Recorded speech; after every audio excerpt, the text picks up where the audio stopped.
नमस्कार। तो एक बार फिर आज के लेक्चर में स्वागत है। कक्षा 11th के लिए exercise 5.2 complex number and quadratic equations. तो कॉम्प्लेक्स नंबर्स के लिए आज हम Argand plane and polar representation सीखेंगे। क्या होता है एंड पोलर रिप्रेजेंटेशन।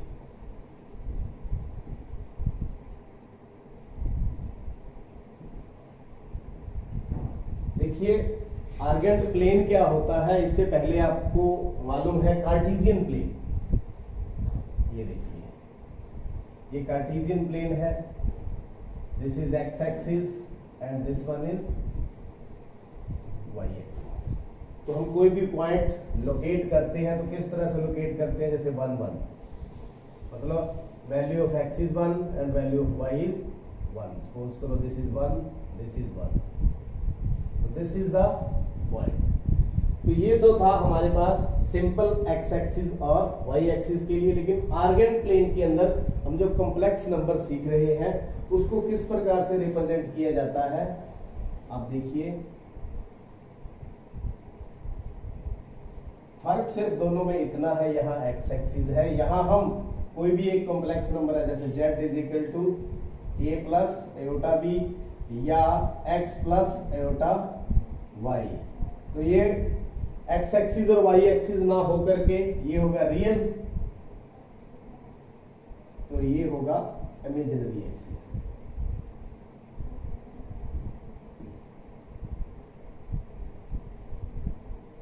इसका मतलब इमेजिनरी एक्सिस के ऊपर ये वाला पॉइंट और जो रियल एक्सिस के ऊपर x वाला पॉइंट, यानी कि यहाँ a है या x है, जो भी है हम इसके ऊपर रिप्रेजेंट करेंगे।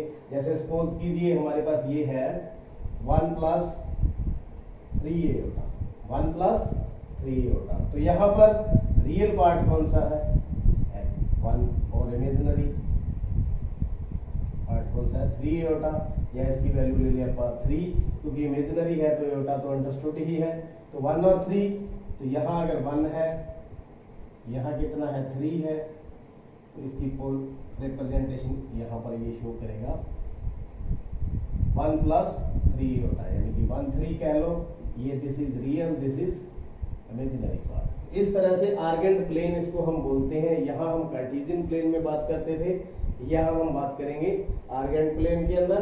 इस साइड जो उसका रियल पार्ट है वो हम रिप्रेजेंट करेंगे और इस साइड जो उसका इमेजिनरी पार्ट है। तो उम्मीद करता हूं आर्गेंट प्लेन हम मालूम कर चुके हैं। अब चलते हैं हम पोलर रिप्रेजेंटेशन क्या होती है। पोलर रिप्रेजेंटेशन के अंदर हम यहां पर आर्गेंट प्लेन की ही बात करेंगे। सपोज कीजिए ये हमारे पास Argand plane, this is real, this is ये यूं आप x और y अगर आप समझना चाहते हैं तो इस तरह से समझ लो, क्योंकि हमारा जो कॉम्प्लेक्स नंबर है x प्लस आयोटा y है। तो लेट कीजिए कोई भी यहाँ पर एक कॉम्प्लेक्स नंबर है p।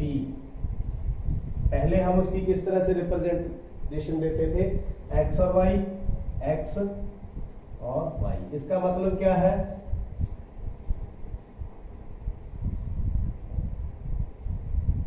यहां से कितना है x और यहां से कितना है y, कितना है y। तो अब ये क्या चीज है, OP। ये क्या चीज है, ये आपको बताया था प्रीवियस लेक्चर के अंदर। This is the modulus z। क्या है मॉडुलस z, किसके बराबर होता था, x square plus y square का under root, x square plus y square का अंडर रूट। अब हम देखेंगे पोलर रिप्रेजेंटेशन। पोलर रिप्रेजेंटेशन इसका पोलर रिप्रेजेंटेशन, यहां हम x और y कोऑर्डिनेट लेते थे तो r और थीटा में बात करेंगे। किसमें, r और थीटा। ये पोलर कोऑर्डिनेट, पोलर कोऑर्डिनेट। अब पोलर कोऑर्डिनेट इसका मतलब क्या है, r क्या है और थीटा क्या है। थीटा तो ये यहां से कितना एंगल बन रहा है, आर्गुमेंट कितना, थीटा। यहां पर ये एंगल बन रहा है r, ये r, अब ये आर क्या है और थीटा क्या है।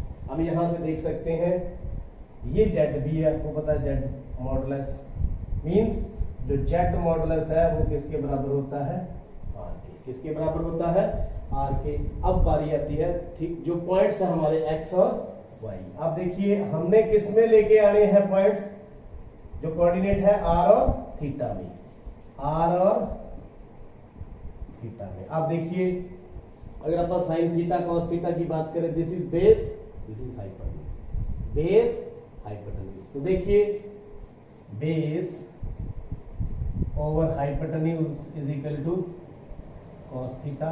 तो ये कितना है एक्स और ये कितना है आर, तो कॉस थीटा। तो एक्स की वैल्यू कितनी आएगी, आर कॉस थीटा।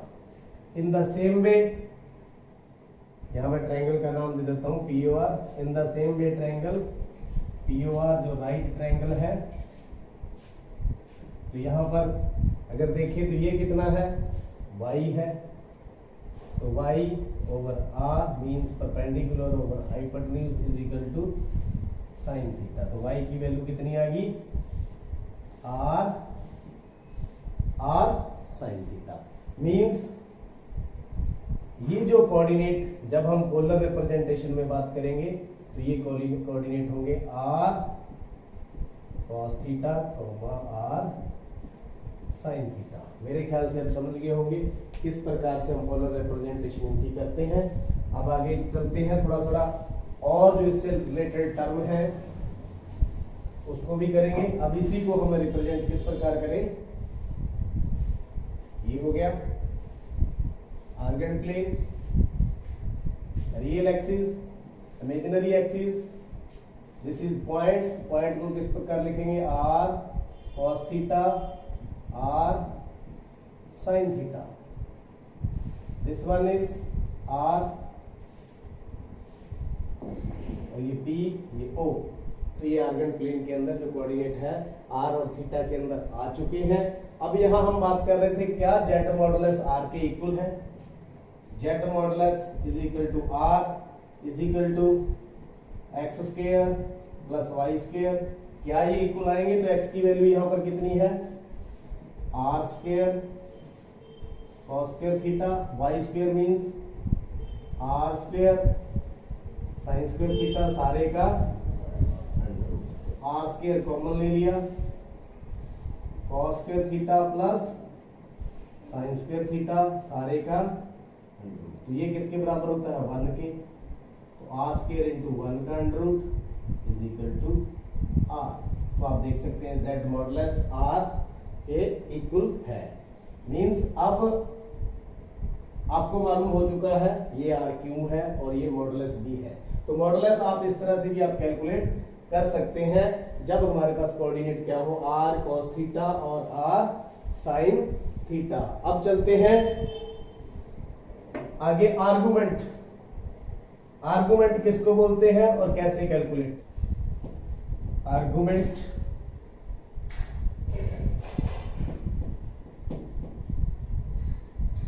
तो देखिए जो हमारे पास नंबर था complex number z is equal to x plus iota y. तो यहां पर x की जगह पर हम क्या दे सकते हैं, r cos theta plus aorta r sin theta, या यूं कह लो r cos theta plus aorta sin theta. इस प्रकार से हम जो पोलर फॉर्म के अंदर लिख सकते हैं। अब बात करते हैं आर्गुमेंट की। आर्गुमेंट मतलब थीटा, जो जे एंगल है उसको किस प्रकार से फाइंड आउट करेंगे। तो find out common angle find out करना है, यहाँ cos थीटा है sin थीटा है। तो देखिए टेंजेंट थीटा किसके बराबर होता है, sin थीटा और में cos थीटा।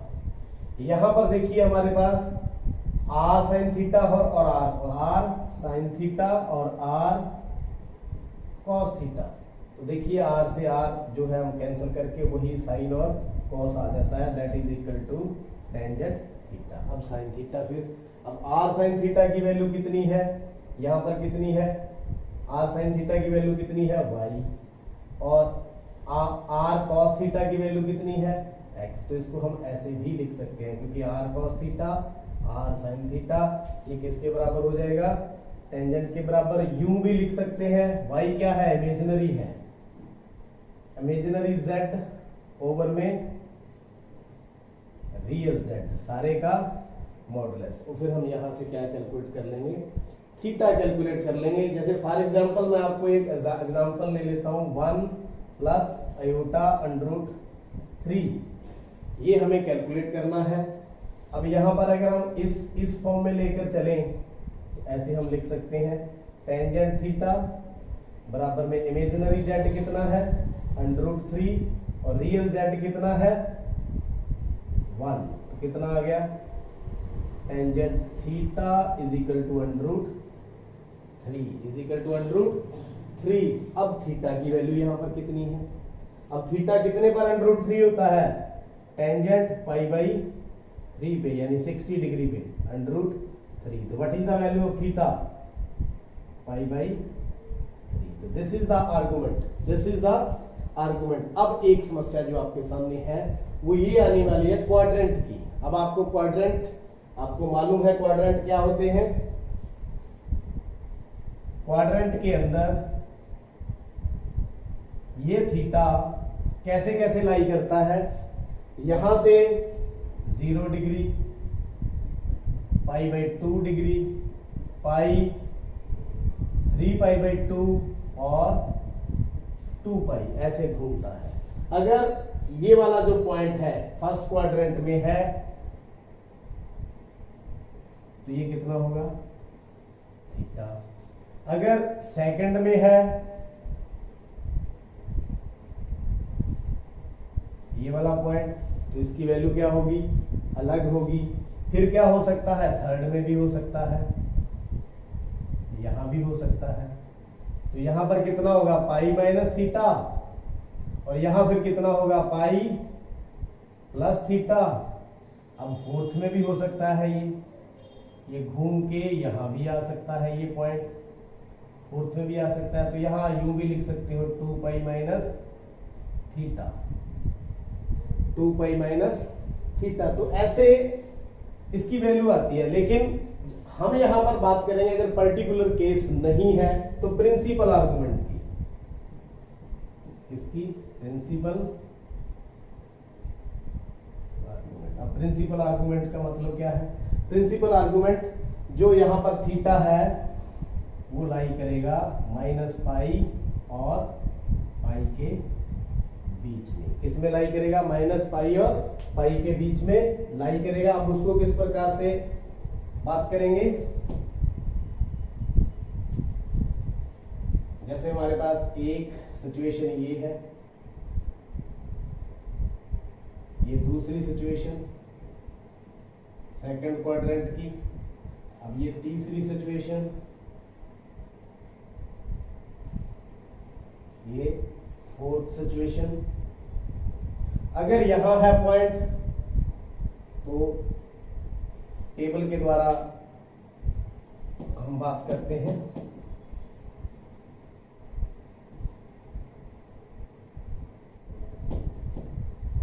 देखिए क्वाड्रेंट,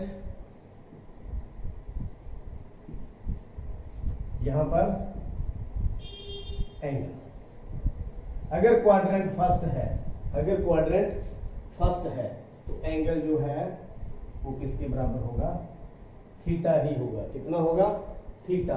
अगर क्वाड्रेंट सेकंड में चले जाते हैं, अगर मान लीजिए ये पॉइंट जो हमारा कॉम्प्लेक्स नंबर है यहां पर है, तो इसको हम लेंगे पाई माइनस थीटा। कितना लेंगे, पाई माइनस थीटा, यानी कि ये वाला एंगल है ये पाई, पाई माइनस थीटा। अब बारी आती है थर्ड क्वाड्रेंट की। तो थर्ड क्वाड्रेंट के अंदर अब देखिए रिवर्स ऑर्डर लेंगे हम, क्या लेंगे, रिवर्स, यानी कि ये पाई भी है, अगर हम उल्टा चले तो ये क्या हो जाएगा, फिर माइनस पाई, क्या हो जाएगा, पाई, ये minus minus minus pi. Third quadrant में जाएंगे तो यहां से एंगल आप लेंगे, ये तो हो गया माइनस पाई, ये हो गया थीटा। तो कितना ले लेंगे फिर, माइनस पाई प्लस कितना ले लेंगे, माइनस पाई प्लस थीटा। अगर आप इस क्वाड्रेंट में आ जाए तो ये आप सिर्फ माइनस थीटा ही ले लेंगे, 4 क्वाड्रेंट माइनस थीटा। अब मेरे ख्याल से समझ आ चुकी होगी, लेकिन फिर भी मैं आपको दोबारा रिपीट करवाता हूँ। अगर पॉइंट यहाँ है तो ये वाला थीटा, अगर पॉइंट यहाँ है तो पॉजिटिव एक्सिस के साथ ये थीटा, तो इसको हम कैलकुलेट कैसे करेंगे, पाई माइनस थीटा। कैसे करेंगे, पाई माइनस थीटा। अगर थर्ड में आ जाता है तो एंगल कौन सा है, ये। इस एक्सिस को उल्टा आपा चलें, क्योंकि अपन ने प्रिंसिपल वैल्यू के लिए माइनस पाई और पाई के बीच में ही रहना है। तो ये तो क्या हो गया, माइनस पाई और प्लस थीटा और प्लस थीटा। तो माइनस पाई प्लस थीटा, और यहां पर हम ऐसे भी लिख सकते हैं। इसको क्वाड्रेंट के हिसाब से कैलकुलेट करेंगे, कितना आ रहा है हमारे पास। जैसे अभी अभी हमारी जो प्रॉब्लम थी वो इस तरह की थी, z is equal to 1 plus √3 iota. तो यहां पर हमने क्या किया था, टेंजेंट थीटा हमने कैलकुलेट कर लिया था √3, मतलब theta is equal to pi by 3। लेकिन यहां पर देखें कि क्वाड्रेंट कौन सा है, क्या पाई बाई 3 सही है। तो देखिए 1 और √3, 1 और √3 अब किस क्वाड्रेंट में ये लाई कर रहे हैं, दोनों पॉजिटिव है, ये भी पॉजिटिव और ये भी पॉजिटिव। इसका मतलब क्या है, यहां कहीं लाई करेगा, इसका मतलब क्वाड्रेंट कौन सा है, फर्स्ट है। अगर इस तरह का सम होता, अगर z हमारे पास होता -1 प्लस √3 होता, तो क्या करते। तो अब x क्या है, यहाँ पर रियल पार्ट क्या है, नेगेटिव है। रियल पार्ट नेगेटिव है तो हम किस क्वाड्रेंट में आ जाते, सेकंड क्वाड्रेंट में। सेकंड क्वाड्रेंट में आ जाते तो थीटा हम किस प्रकार निकालते, पाई माइनस थीटा। किस प्रकार निकालते, पाई माइनस थीटा। जैसे यही सिचुएशन है, यहाँ अगर -1 होता तो थीटा की वैल्यू हम निकालते सेकंड क्वाड्रेंट के अंदर, पाई माइनस थीटा, मतलब पाई माइनस पाई बाई 3। तो कितना आ जाता, 2 पाई बाई 3। अब क्वाड्रेंट के हिसाब से एंगल हमें फाइंड आउट करना है। अब इसकी कंप्लीट रिप्रेजेंटेशन किस प्रकार लिखें, इस फॉर्म के अंदर z is equal to r cos theta plus iota sine theta. अब r पहले r चेक करेंगे, सम हमारा ये है 1 प्लस √3 आयोटा। यहाँ पर जो थीटा हम कैलकुलेट कर चुके हैं कितना, पाई बाई 3, क्योंकि क्वाड्रेंट कौन सा है, फर्स्ट क्वाड्रेंट है। r की value that is equal to modulus of z, modulus of z is equal to x² plus y² का अंडर रूट। जो है x की जगह पर कितना है 1 √3 का स्क्वायर सारे का root, that is equal to 4 root is equal to 2। तो इसकी पोलर रिप्रेजेंटेशन, पोलर फॉर्म, तो z is equal to r की जगह 2 cos थीटा, cos कितना, pi by 3 plus iota sine pi by 3। तो इस प्रकार आप रिप्रेजेंटेशन कर सकते हैं। अब एक बात और, ये तो है सिंपल कॉम्प्लेक्स नंबर और ये पोलर फॉर्म है, ये दोनों सेम ही होनी चाहिए, ये दोनों सेम ही होनी चाहिए। आप इसको वेरीफाई भी कर सकते हैं। तो वेरीफाई किस प्रकार करें, आप देखिए z is equal to r की जगह 2 cos pi by 3 plus iota sine pi by 3। तो 2 अब वैल्यू पुट कर दे, cos पाई बाई 3 मतलब cos 60 कितना होता है 1/2 प्लस आयोटा साइन 60 कितना होता है √3/2। तो 2 को अंदर मल्टीप्लाई कर दें, आयोटा √3/2 इंटू 2 से 2 कट गया, 2 से 2 कट, तो z is equal to 1 plus iota √3। तो आप देख सकते हैं ये सिंपल फॉर्म और ये पोलर फॉर्म दोनों सेम है। तो उम्मीद करता हूं आज आर्गुमेंट क्या होता है, पोलर रिप्रेजेंटेशन, आर्गन प्लेन, जो आपको जानकारी दी है आप अच्छी तरह समझ चुके हैं। तो देखते रहिए, समझते रहिए। आज के लेक्चर में बस इतना ही। आपका बहुत बहुत